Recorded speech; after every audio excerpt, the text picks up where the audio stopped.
There isn't much more of a despairing place than prison. But what I love about Paul is that not only did he pray to get out of prison, but he was able to look around at his circumstances and ask what God wanted him to do while he was in prison. Because Paul trusted that he was there for a reason. And I think that's a little bit of a different angle on hope. Because often when we're in seasons of despair, we spend most of our time praying our way out of them. And it's not that we shouldn't pray to get out of them, but there's a part of hope that trusts God, that you are there for a reason. And so what Paul shows us is that we need to look around and say, God, what do you want with me here in this season while I'm praying to get out of it? And that's what Paul did.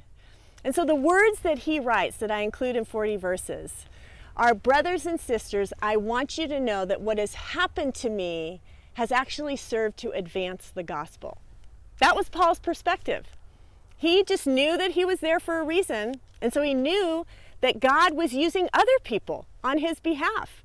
Because he was in prison and not able to evangelize, there were other people that were sharing the faith.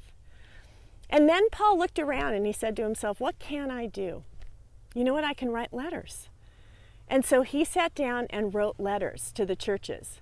He couldn't be out evangelizing anymore, so he was going to write them and encourage them. But what Paul could not have possibly known is what God was going to do with those letters. Because those letters make up half the New Testament. And so we wouldn't have the Bibles that we have if Paul hadn't gone to prison, because presumably he would have been out sharing the faith.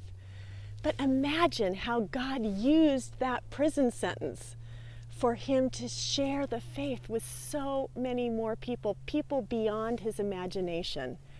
And that's how we have to trust God. The hope that we have in the midst of despair is that God is going to use this for some big purpose that maybe we can't even see. Maybe you are where you are because God is going to use you in the life of somebody else. Or he's going to use your situation to encourage somebody else. Or maybe even, like Paul, something huge is going to happen because you were in that season of despair.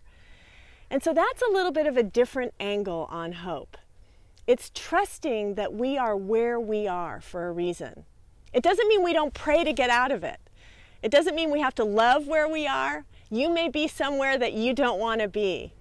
But part of hope is believing that God has a reason for you being there.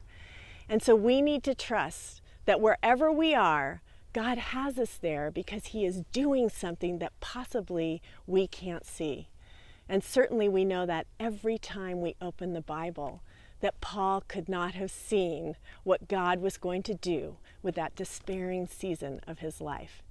And I hope that that angle of hope can now give you a different perspective, not only in hoping to get out of your seasons of despair, but in your seasons of despair, that you can trust that God has you there for a reason.